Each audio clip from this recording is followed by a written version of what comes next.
touch.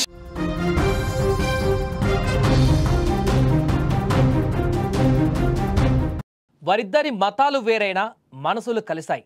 కానీ మతాలు వేరైతే ప్రేమను గెలిపించడం కష్టమని ఇంటి నుంచి వెళ్ళిపోయి ప్రేమ పెళ్లి చేసుకున్నారు. కొన్ని రోజులకే విడిపోయారు, మళ్ళీ కలిశారు. కానీ యువతి పెద్దల మనసు మారలేదు. దాని పర్యావసనం ఓ నిండు ప్రాణం. కొడుకు ప్రేమ పెళ్లికి ఆ తల్లి బలైంది. సిద్దిపేటలో జిల్లాలో జరిగిన ఈ సంఘటన తీవ్ర కలకలం రేపుతోంది. జగదేవ్పూర్ మండలం బస్వాపూర్ గ్రామంలో అబ్బాస్ అనే యువకుడు అదే గ్రామానికి చెందినటువంటి అపర్ణతో ప్రేమలో పడ్డాడు.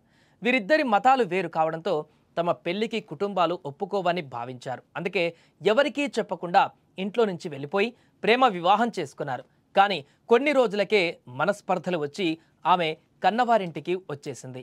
ఇక రోజుల పాటు దూరంగా ఉన్నవారు మళ్ళీ దగ్గరయ్యారు. ఫోన్లో మాట్లాడుకున్నారు, మళ్ళీ కలిసి ఉండాలనుకున్నారు. మరొకసారి ఇంటి నుంచి ఆమె ప్రేమ పెళ్లి చేసుకున్న అబ్బాస్ వద్దకు వెళ్ళిపోయింది. దీంతో ప్రేమ పెళ్లి ఎపిసోడ్ ఆమె కుటుంబంలో తీవ్ర ఆగ్రహాన్ని, కోపాన్ని రాజేసింది. మాయమాటలు చెప్పి అబ్బాస్ తన కుమార్తెను తీసుకువెళ్ళిపోయాడు. అపర్ణ తండ్రి కోపంతో రగిలిపోయాడు. నేరుగా అబ్బాస్ ఇంటికి వెళ్ళాడు. అక్కడ ఇరు వర్గాల మధ్య తీవ్ర ఘర్షణ జరిగింది. ఈ గొడవలోనే అపర్ణ తండ్రి అబ్బాస్ తల్లి అయిన షాహీన్ బేగంపై దాడి చేశాడు.